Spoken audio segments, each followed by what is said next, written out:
Romanos capítulo 10, do versículo 14 a Romanos capítulo 11, versículo 1. Como, porém, invocarão aquele em quem não creram? E como crerão naquele de quem nada ouviram? E como ouvirão se não há quem pregue?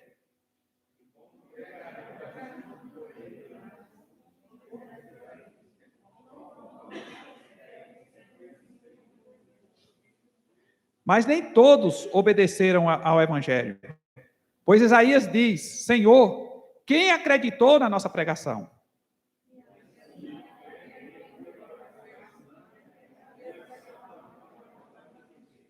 Mas pergunto: porventura não ouviram? Sim, por certo. Por toda a terra se faz ouvir a sua voz e as suas palavras até aos confins do mundo.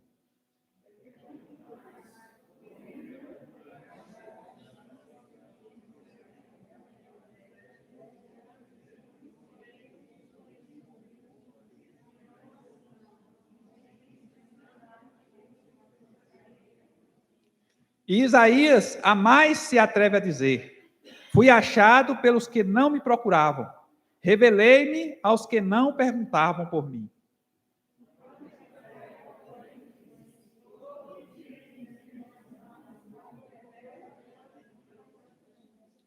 Pergunto, pois, terá Deus, porventura, rejeitado o seu povo?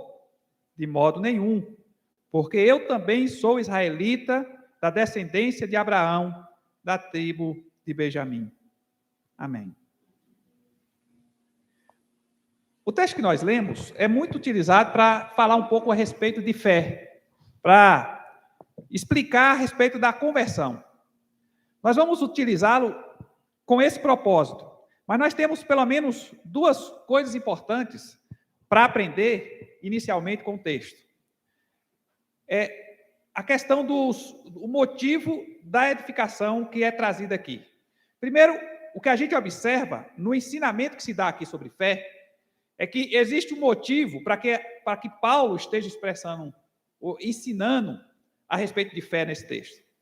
E é importante nós observarmos que existe, então, um motivo relacionado ao crente, porque essa carta foi escrita para crentes, né? Para os crentes que se reuniam na igreja ali em Roma.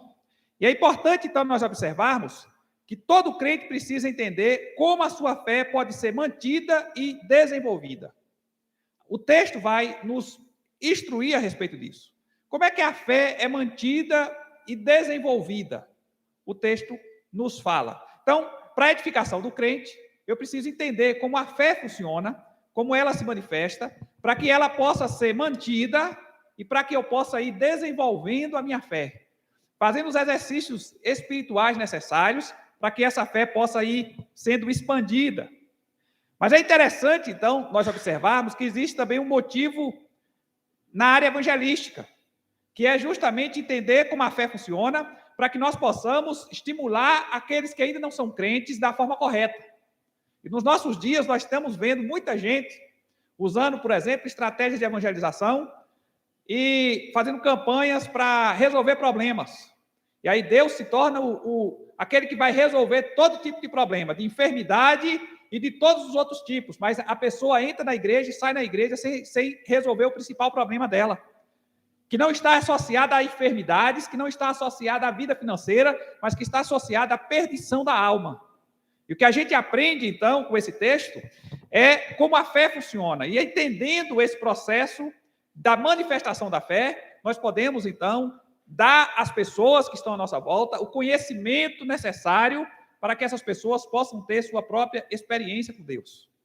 E é por isso, então, que é extremamente importante nós entendermos como a fé funciona, como ela vem a existir, de que forma nós trabalhamos e de que forma Deus trabalha, para que essa fé possa ir se tornando cada vez mais robusta em nossas vidas. E eu gostaria que nós, então, pensássemos sobre como a fé salvadora se manifesta. Como a fé salvadora se manifesta. E a primeira lição que nós temos está aí no versículo 17 ao 19, que nos diz o seguinte. Versículo 17 ao 19 diz assim: e assim a fé vem pela pregação, e a pregação pela palavra de Cristo. Mas pergunto, porventura não ouviram? Sim, por certo. Por toda a terra se fez ouvir a sua voz e as suas palavras até os confins do mundo. Pergunto mais, porventura não terá chegado isso ao conhecimento de Israel? Moisés já dizia: eu vos porei em ciúmes com um povo que não é nação, com gente insensata, eu vos provocarei a ira. Aqui nós temos duas coisas interessantes. E o que eu gostaria de tirar como lição aqui principal é que a fé, eu botei assim, fé que sabe e acredita. São dois aspectos que nós precisamos aprender a respeito da fé. Primeiro, nós precisamos saber algumas coisas e depois nós precisamos crer nessas coisas que nós aprendemos. Então, por isso eu coloquei fé que sabe e acredita. Então, a fé salvadora é uma fé que sabe e acredita. Aqui nós vamos observar que o escritor do livro vai nos dizer que o povo de Israel, mesmo com todo o conhecimento que tinha a respeito da lei, a respeito dos projetos de Deus, com os profetas pregando constantemente, esse povo sabia, mas não acreditava. Sabia que o juízo viria, porque foi anunciado pelos profetas, mas não acreditava que o juízo viria. Sabia que precisavam se santificar, mas não acreditavam que iriam se perder sem a santificação. Esse povo aqui sabia as verdades do Evangelho, mas não acreditava. Então, o que nós precisamos para termos uma fé salvadora é saber certas informações e crer nessas informações como verdades para as nossas vidas. E aqui, então, nós temos algumas lições para tirar. Primeiro, a pregação cristã deve ser fundamentada nos ensinamentos de Jesus. Veja o que diz no versículo 17. E assim, a fé vem pela pregação, e a pregação pela palavra de Cristo. Então, qual é a obrigação da igreja? Passar os ensinamentos de Jesus para as pessoas que estão à nossa volta. A igreja não deve ficar focando, por exemplo, em resolver problemas do mundo. E às vezes nós estamos assim. Nós criamos mobilizações intensas para tentar resolver os problemas do mundo. E o que a gente tem visto na história da igreja é que a igreja muitas vezes tem se desviado dessa mensagem. Às vezes é uma mensagem muito simples, e aí algumas pessoas querem colocar muita filosofia no meio da mensagem.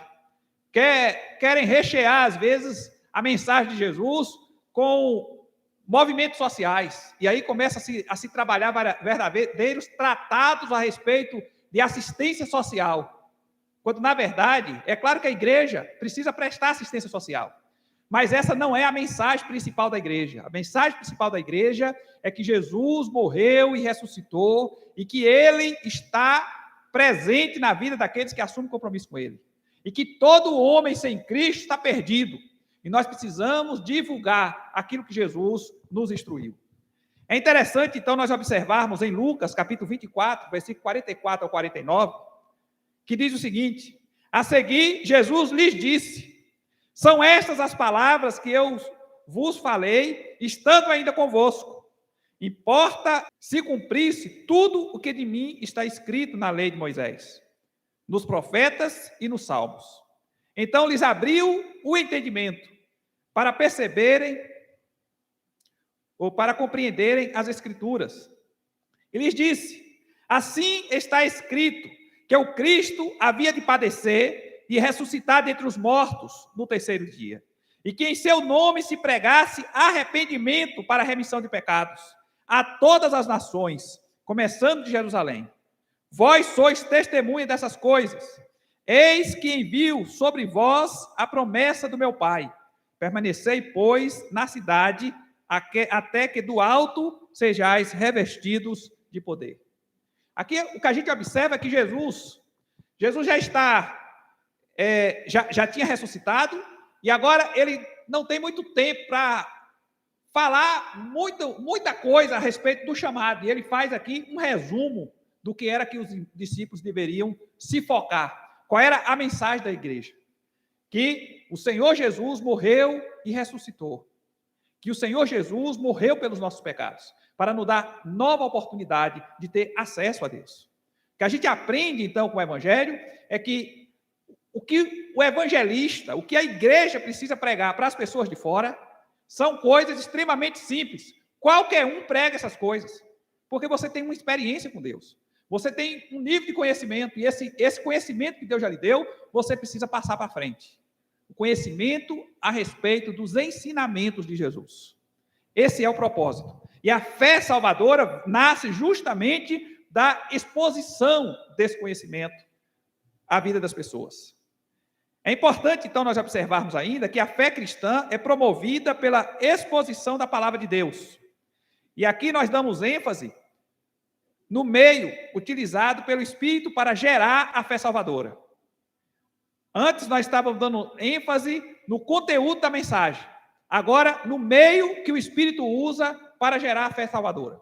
Então, o conteúdo da mensagem é aquele que foi ensinado por Jesus.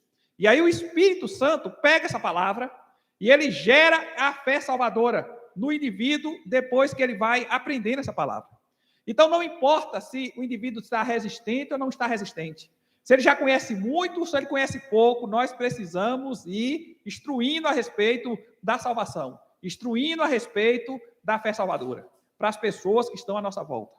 Porque Deus tem um plano para operar nessas pessoas. E o Espírito Santo usa a palavra para gerar a fé. Então, nós precisamos, como igreja, nos especializarmos em pregação da palavra, em passar os ensinamentos de Cristo, em instruir as pessoas que estão à nossa volta. Aí você pode pensar assim, não, mas a pessoa já sabe tudo a respeito do Evangelho. Repita, né? Faça igual Ronaldo Lidório. Repita a mensagem até o Espírito gerar o fruto necessário. É assim que nós precisamos trabalhar. E nós precisamos trabalhar com uma certa urgência nos nossos dias. Romanos 10, 17 diz, e assim a fé vem pela pregação. Então, a pregação é em cima daquilo que Jesus ensinou. A pregação pela palavra de Cristo. Mas a fé vem pela pregação. Então, Deus usa aquilo que você fala para o outro, para as pessoas que estão à sua volta, para salvar essas pessoas. E aí, às vezes, a pessoa vai na igreja e se converte. Mas quando ela se converteu na igreja, provavelmente Deus já fez a obra através de outros irmãos da igreja que visitaram, que foram lá orar pela pessoa, que trabalharam com ela, que tiraram dúvidas dela, que deram bom testemunho junto a elas.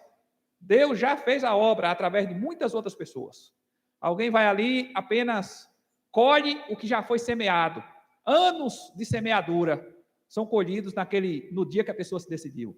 Mas Deus fez a obra e usou um conjunto de pessoas para fazer isso. E essas pessoas são utilizadas por Deus através da mensagem do Evangelho. O que é fé? Hebreus capítulo 11, verso 1, vai nos dar uma definição de fé. Ora, a fé é a certeza de coisas que se esperam, a convicção de fatos que se não veem. E aí eu peguei a palavra certeza aqui no grego. E ela tem, então, alguns sinônimos que vão abrindo um pouco assim a mente da gente em relação a essa certeza. A palavra no hebraico ou no grego é o postasis. E ela significa algumas coisas. Eu peguei e botei aqui, já acrescentando um contexto. A fé é a estabilidade de mente de coisas que se esperam. Estabilidade de mente. Quer dizer, alguém que não fica em dúvida, que não fica oscilando. Há uma estabilidade no conhecimento que se adquiriu. É interessante a outra afirmação. A fé é a firmeza de coisas que se esperam. Então, estabilidade, firmeza. Depois, ele usa outro termo, essa palavra pode significar também resolução. A fé é a resolução de coisas que se esperam. É algo que já está resolvido no coração da pessoa, que já está decidido e que ele simplesmente persevera naquilo ali, se firma naquilo e não sai, não arreda o pé, como nós costumamos dizer. Uma outra interpretação para essa palavra. A fé é a forte confiança de coisas que se esperam. Depois, a última, a fé é a segurança de coisas que se esperam. Então, estabilidade de mente, firmeza, resolução, forte confiança, segurança. Nós estamos assim? É assim que a nossa fé tem funcionado? No nosso dia a dia? Quando a gente passa por aperto, é assim que nós estamos? Com uma forte resolução? É assim? Uma estabilidade de mente? Não há dúvidas que Deus está lhe protegendo? E você está passando um aperto. A enfermidade está ali rondando você, e você está ali firme no propósito de que Deus está no controle, e seja lá o que vier a acontecer, você está com Deus, então você está bem. É assim que nós ficamos? Porque se for assim, então essa fé é uma fé sadia, saudável. Mas infelizmente muita gente fica parecendo que está no balanço, né? Uma hora vai para um extremo, depois a outra hora vai para o outro, e fica o tempo todo assim. Uma hora está fervoroso, outra hora está incrédulo, uma hora está firme na fé, outra hora está assim quase desviado, e está no balanço, para um lado e para o outro. Vai para um lado e vai para o outro. Gente assim provavelmente não lê muito a Bíblia.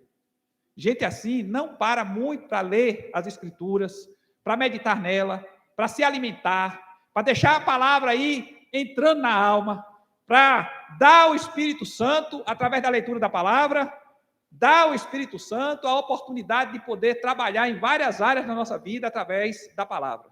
Nós precisamos ler a palavra.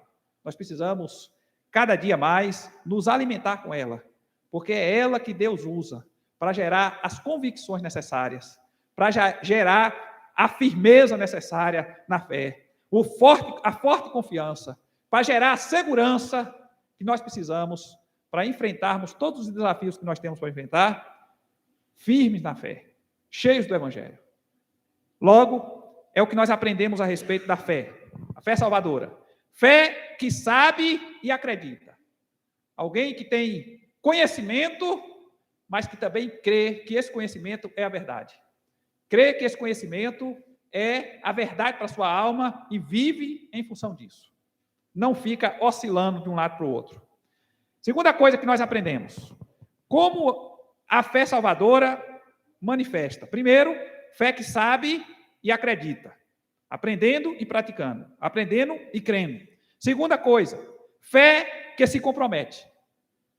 Fé salvadora é sempre uma fé que leva o indivíduo a um comprometimento. Eu chego para você e digo para você, olha, se você andar em cima desse prédio de 10 andares, você vai morrer. Você não acredita. O que é que você faz? Vai lá e anda em cima das paredes do prédio. E vai andando, porque não acredita. Mas na hora que você olhar lá para baixo e ver a altura que você está, você vai acreditar na hora que vai morrer. Não acredita, não? Eu me lembro que eu subia umas lajes, eu tinha uns amigos que não acreditavam que morria, não. Então, eles subiam em cima de um andar e pulavam em cima de uma areia. E logo quando a areia, botava a areia lá, então era uma farra de menino. Mas eu sempre acreditava que eu ia me machucar se eu pulasse. Eu pulava?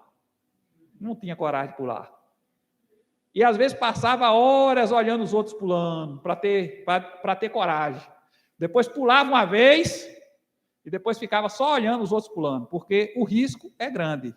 Você cair em cima, cair na areia e depois cair de mau jeito, se quebrar. Então, a questão é só essa. Quando você acredita, isso vai influenciar o seu comportamento. Vai influenciar aquilo que você faz. O que a gente aprende com o texto aqui é justamente isso. Deus dá instrução para nós. Quando o Espírito Santo gerar essa convicção no nosso coração, nós vamos nos comprometer com o reino de Deus. Vamos nos comprometer com tudo aquilo que Deus estabeleceu para as nossas vidas. E aí é interessante, porque às vezes você prega o evangelho para algumas pessoas e a gente vai notando que essas pessoas têm medo de fracassar. É aquela conversa assim: eu não vou me decidir, não, porque eu tenho medo que eu tenho umas fraquezas. Daqui a pouco eu não dou conta do serviço e depois me desvio. Todo mundo aqui tem fraqueza. Não é porque você se converte que você deixa de ter fraqueza. Nós todos temos fraqueza. A questão é que você pode lidar com essas fraquezas sem estar na fé e você pode lidar com essas fraquezas estando na fé. Porque estando na fé, você vai tropeçar, mas você levanta, ergue a cabeça, continua andando. E vai tropeçar de novo, e Deus vai ali lhe ajudando, derramando poder espiritual, levantando pessoas para lhe auxiliar, operando na sua vida espiritualmente, repreendendo certos espíritos que às vezes se aproveitam para lhe oprimir, e Deus vai trabalhando na sua vida.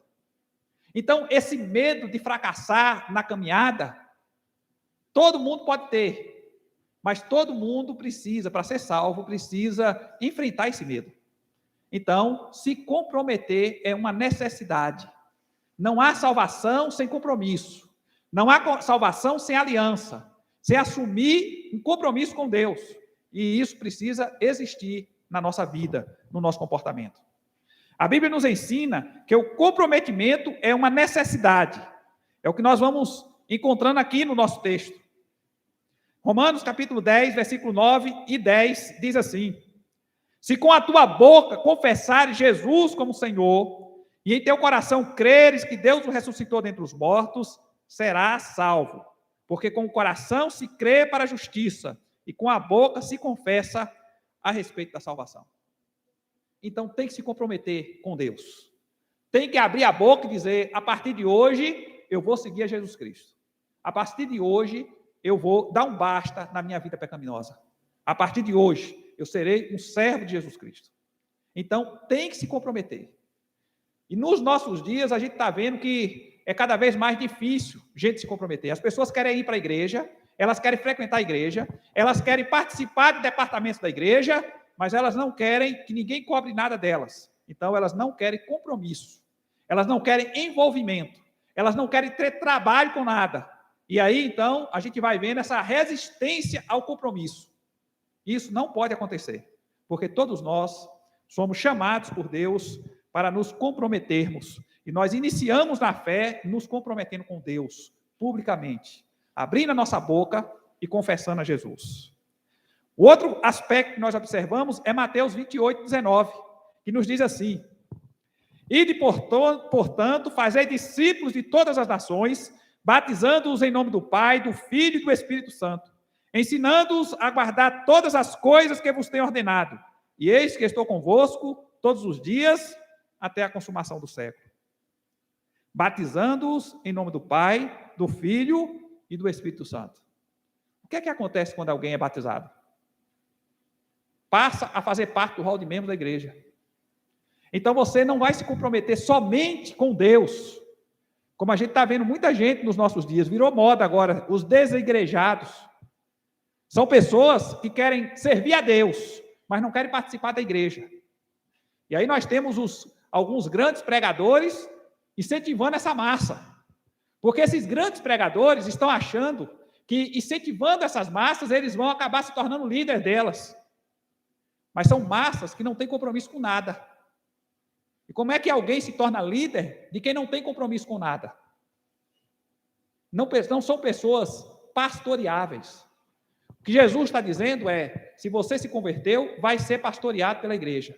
Se você se converteu, você precisa fazer parte da igreja e você precisa se submeter às pessoas que estão administrando os trabalhos da igreja. Você precisa se submeter à liderança. Porque ninguém que não se submete à liderança é bom líder. Se nós aprendemos a nos submetermos a lideranças, consequentemente, nos tornamos bons líderes também. Mas gente que não se submete à liderança não se torna bom líder e não cresce espiritualmente. O que a gente aprende com o texto é que se alguém quer ter uma fé salvadora, precisa se comprometer. Vai se comprometer com Deus, confessando a Deus, e vai se comprometer com a igreja, se batizando e se tornando membro da igreja, com todas as implicações disso. Porque isso implica em muitas coisas.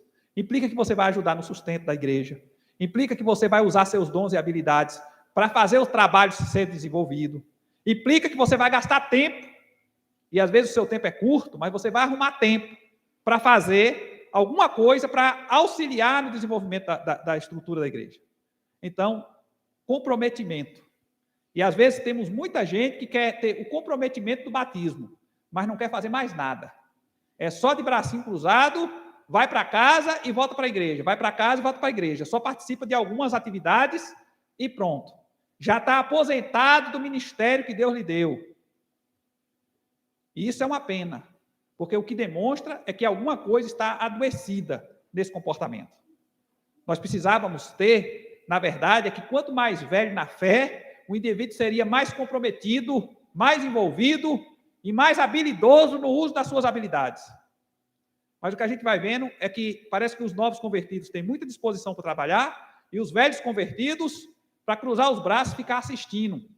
Algumas pessoas na igreja correndo para cima e para baixo. E depois ainda recebe crítica ao invés de incentivo.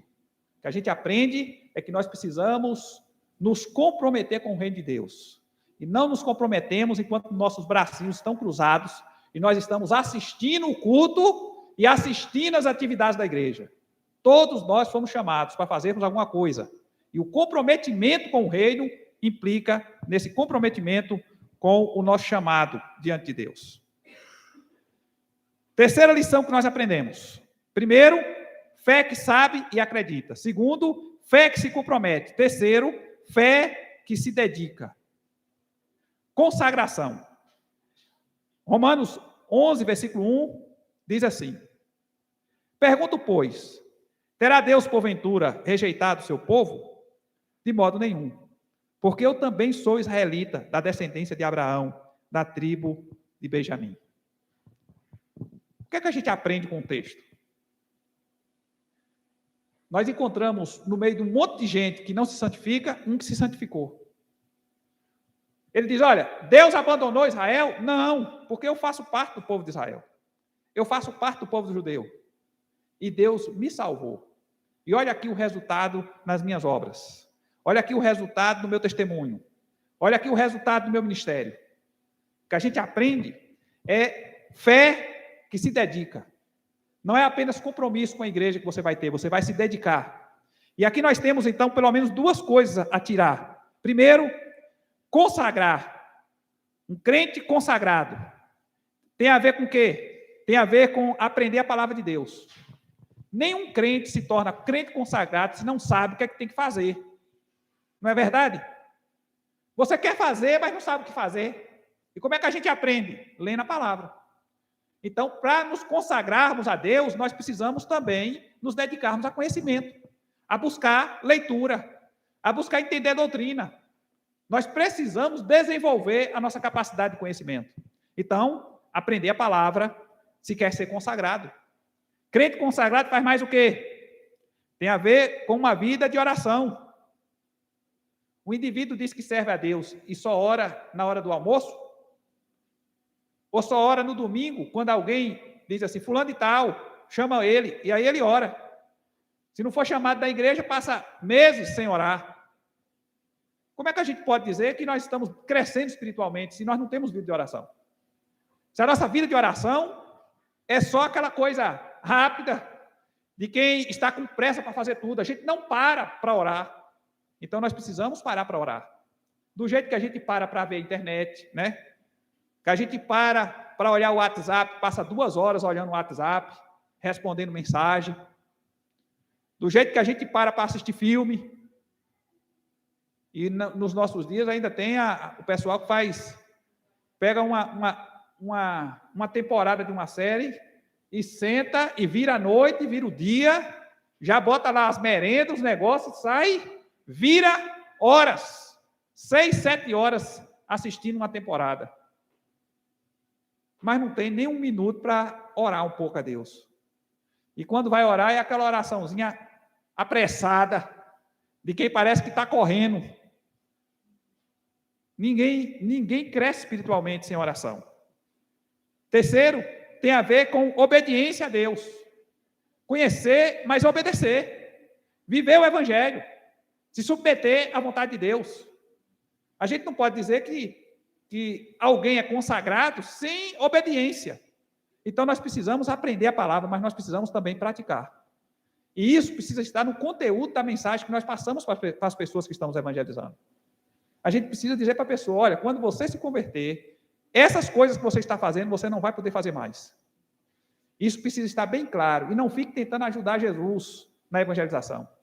Porque, às vezes, a gente ajuda Jesus e a gente arruma um descrente para dentro da igreja. a gente precisa dificultar o negócio. E aí tem que dizer para ele, olha, vai ter que abandonar isso. Você quer abandonar isso? Aí quando ele disser, quero, e vai ter que abandonar essas outras coisas também. Quer abandonar? Porque quando Deus converte, o indivíduo se dispõe a mudanças. Mas quando não se converte, quando está convertido a alguém da igreja, eu me lembro de alguns casos de alguns amigos que estavam de olho em algumas meninas da igreja que se convertiam para poder namorar as meninas, e depois que acabava o namoro, parece que a fé acabava junto, porque se mandava da igreja não aparecia mais. Eu tenho, inclusive, gente dentro da minha família que fez isso. O primeiro convertido da família namorou com uma menina na Assembleia de Deus, até em línguas falava, mas no dia que acabou o namoro, não teve mais nem dom espiritual, nem outra coisa mais que segurasse na igreja. Saiu da igreja e nunca mais voltou. Então, a gente precisa aprender que crente precisa se dedicar e ter uma vida de obediência, e a motivação precisa ser Deus, ter intimidade com Deus. E por último, fé que se dedica. Segundo, que se dedica por alguém ou alguma coisa. É o sentido dessa palavra, dessa dedicação. Tem a ver com edificação do próximo. Tiago, capítulo 2, verso 14 ao 17. Meus irmãos, qual é o proveito se alguém disser que tem fé, mas não tiver obras? Pode acaso semelhante fé salvá-lo? Se um irmão ou uma irmã estiverem carecidos de roupa e necessitados de alimento cotidiano, e qualquer dentre vós lhe disser, ide em paz, aquecei-vos e fartai-vos, sem contudo lhes dar o necessário para o corpo, qual é o proveito disso? Assim também, a fé, se não tiver obras, por si só, está morta. Então, a gente precisa se preocupar em fazer visita às pessoas, em acompanhar. De vez em quando eu vou na casa de alguém e algumas pessoas dizem, mas fulano de tal é uma bênção na minha vida, passa aqui direto, pergunta como é que eu estou, quando eu preciso de alguma ajuda, dá alguma ajuda. E aí a pessoa está ali, pastoreando praticamente o outro, edificando a vida do outro. Todo mundo gosta de se sentir cuidado. Mas na igreja cristã, todo mundo precisa cuidar. Então, eu não sei quem é seu vizinho, mas o seu vizinho precisa de umas visitas, precisa ser evangelizado, precisa de cuidado. Faça isso. Não fique esperando que o pastor apareça lá, quando você está bem do lado e precisa se envolver com a necessidade da pessoa. Então, deixa de ser egoísta, deixa de viver em função de si mesmo e comece a fazer a obra, a edificar pessoas e a ajudar pessoas que estão à sua volta. Porque é assim que nós evangelizamos. Hoje nós ouvimos o testemunho do trabalho que os homens fizeram lá, como é o nome? Lagedinho. E quem abriu as portas ali foi um irmão lá de Conquista, segundo informações que foi passada. O irmão ajudou uma pessoa de lá, levou para a própria casa, cuidou da pessoa para poder estudar. Depois a pessoa se converteu lá em Conquista, depois voltou para o povoado, e o testemunho desse irmão abriu as portas para que o evangelho fosse pregado. É assim que se faz. Talvez ele não tenha como ir constantemente lá, mas ele abriu as portas necessárias para que o evangelho fosse entrando naquela comunidade. Então, nós precisamos nos envolver de alguma forma. E aí, então, ele abre a porta, aí o outro vai lá, evangeliza, depois o outro vai lá e pastoreia, e assim por diante. Deus vai fazendo a obra, expandindo o reino. E nós temos muitos povoados aqui para ganhar. Então, vamos nos envolver de uma forma mais eficiente com a evangelização. Pois bem, como a fé salvadora se manifesta? Fé que sabe e acredita. Ela se manifesta através do conhecimento e da convicção. Segundo, fé que se compromete. A fé salvadora se manifesta sempre gerando comprometimento. Comprometimento com Deus, comprometimento com a igreja. Fé que se dedica. Depois de convertido, o indivíduo precisa aprender que ele vai precisar ter uma vida de dedicação ao chamado que Deus tem para a vida dele. ao lugar que Deus o levou para fazer a obra. Todo mundo precisa entender esse comprometimento. Fica aqui, então, a nossa meditação de hoje. A nossa dedicação deve ser a Deus e deve ser também ao chamado que temos para expandir o reino de Deus na terra, através da igreja. Que Deus nos abençoe, que nós possamos ter esse compromisso sempre renovado em nossos corações. Amém, irmãos?